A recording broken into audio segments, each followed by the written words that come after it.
పెళ్ళైనా పండగైనా వేడుక ఏదైనా పట్టుచీరల ప్రత్యేక వేదిక వారాహి సిల్క్స్. నమస్తే, వెల్కమ్ టు సుమన్ టీవీ. నేను పద్మిని. ప్రస్తుతంతో పాటు ప్రముఖ ఆధ్యాత్మికవేత్త, వాస్తు జ్యోతిష పండితులు, లలిత ఉపాసకులు, వాస్తు జ్యోతిష శిక్షణ నిపుణులు బ్రహ్మశ్రీ నానాజీ పట్నాయక్ గారు మనతో పాటు ఉన్నారు. మాట్లాడదాం సార్. నమస్తే సార్. శ్రీమాత్రే నమః. వారి రాశి ప్రకారం ఏ క్షేత్రాన్ని దర్శించాలి, తద్వారా దర్శిస్తే వచ్చేటటువంటి పుణ్యం ఏమిటి, ఎట్లా వాళ్ళ పూర్వజన్మ పాపం ప్రక్షాళన అవుతుంది, ఇవన్నీ సవివరంగా తెలియజేస్తున్నారు. ద్వాదశ రాశిలో one of the most powerful రాశిగా అభివర్ణిస్తారు సింహరాశిని. చాలా రాయల్ యానిమల్ ఉంది కాబట్టి మరి అంతేనా? నిజంగానే అలాంటి రాయల్ ఇదితోనే ఉంటారా సింహరాశి వారు?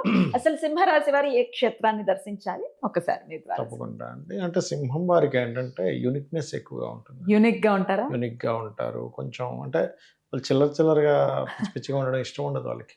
కొంచెం లాయల్గా ఉండడం ఇష్టపడుతూ ఉంటారు సింహం వారు.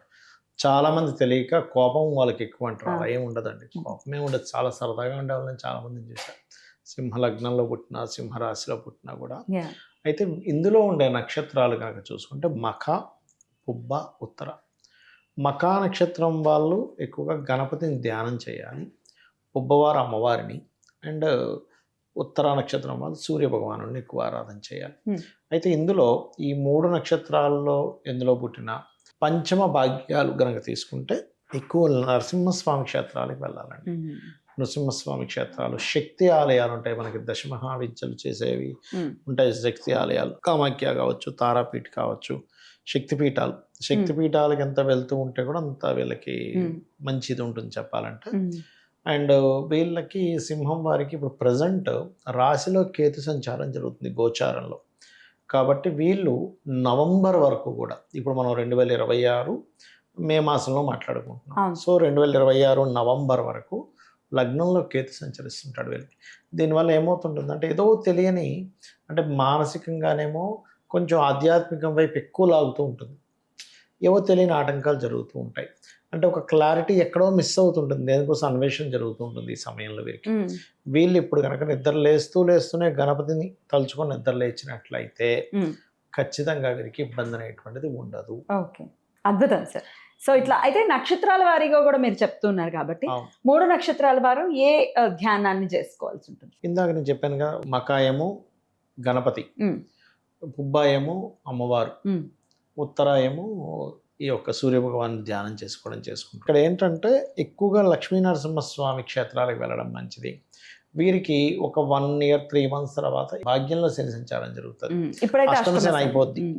అష్టమ శనిపై భాగ్యస్థానంలో శని సంచారం జరిగేటప్పుడు వీళ్ళు వెళ్ళే క్షేత్రాలు ఎక్కువగా కాలభైరవ క్షేత్రానికి వెళ్తుండాలి. అప్పుడు ఎక్కువగా నరసింహస్వామి క్షేత్రంతో పాటు ఆ 2.5 years అంటే భాగ్యస్థానంలో శని సంచారం జరిగేటప్పుడు అది వీళ్ళకి చాలా అంటే చాలా మట్టుకు, అంటే ఇది ఎక్కడ తోడ్పడుతుంది అంటే, ఇప్పుడు మీకు గమనిస్తే గనక భాగ్యస్థానంలోదే ఎందుకు వెళ్ళాలి అంటే, దేవతా స్థానంగా జ్యోతిషాస్త్రంలో 9th house చెప్పారు. మనం చూడండి, వీడు భాగ్యవంతుడురా అంటాం, నిర్భాగ్యవంతుడు అంటాం. అంటే ఏమిటి? భాగ్యస్థానం డిసైడ్స్ ఈ వ్యక్తి భాగ్యవంతుడా కాదా అనేది 9వ భావం అని డిసైడ్ చేస్తుంది. మరి అలాంటప్పుడు మీరు 9th house రిలేటెడ్ సంబంధించిన దేవతా క్షేత్రాలకు కనుక దర్శించుకున్నట్లయితే భాగ్యం మీకు కనెక్ట్ అవుతుంది. అలా చూసుకోవాలి. Right sir, right. అయితే ఖచ్చితంగా సింహరాశి వారు లక్ష్మీ నరసింహస్వామి ఆరాధన అనేది ఇంకా జీవిత పర్యంతం కనుక చేసుకుంటే మంచి అభివృద్ధి ఉంటుంది. చాలా మంచి అభివృద్ధి ఉంటుంది, అందులో సందేహం ఏం లేదు. Right sir. అండ్ అంటే వీళ్ళు దత్తాత్రేయుడిని చేసుకోవచ్చు పూజాది కార్యక్రమాలు, కానీ క్షేత్రానికి వెళ్ళేది మాత్రం లక్ష్మీ నరసింహస్వామి. ఇక్కడ హైదరాబాద్ అయితే యాదగిరిగుట్ట చాలా దగ్గర, యాదగిరిగుట్ట ఉంది. వైజాగ్ సైడ్ అయితే సింహాచలం ఉంది. సో ఆ రకంగా వెళ్ళొచ్చు అప్పుడప్పుడు ఖచ్చితంగా దర్శనం చేసుకుంటూ ఉంటే. ఇంకోటి ఏంటంటే, గోచారంలో గ్రహాలు వచ్చినప్పుడు ఆ క్షేత్రాలకు వెళ్ళడం మంచిది. ఏ గ్రహం అయితే వచ్చిందో వాళ్ళ పర్సనల్ చార్ట్ లో 9th house లో ఏదైనా గ్రహం ఉంటే ఆ గ్రహానికి సంబంధించిన క్షేత్రానికి వెళ్ళొచ్చు. గోచారంలో ఉన్నప్పుడు ఏంటంటే తాత్కాలికంగా అప్పటి వరకు మీరు పలానా క్షేత్రానికి వెళ్తే బాగుంటుంది. గ్రహం ఉంటే అది లైఫ్ లాంగ్, అధిపతి కూడా లైఫ్ లాంగ్. ఇంకా అన్నమాట. చాలా చక్కగా తెలియజేశారు సార్. ఖచ్చితంగా సింహరాశి వారు లక్ష్మీ నరసింహస్వామి అనుగ్రహం చేత పూర్వజన్మ పాపం నుంచి బయటపడి అదృష్ట యోగం వాళ్ళకి కలగాలని మనస్ఫూర్తిగా కోరుకుంటూ నెక్స్ట్ వీడియోలో కన్యా రాశి గురించి తెలుసుకుందాం. Thank you sir. నమస్తే. శ్రీమాత్రే నమః.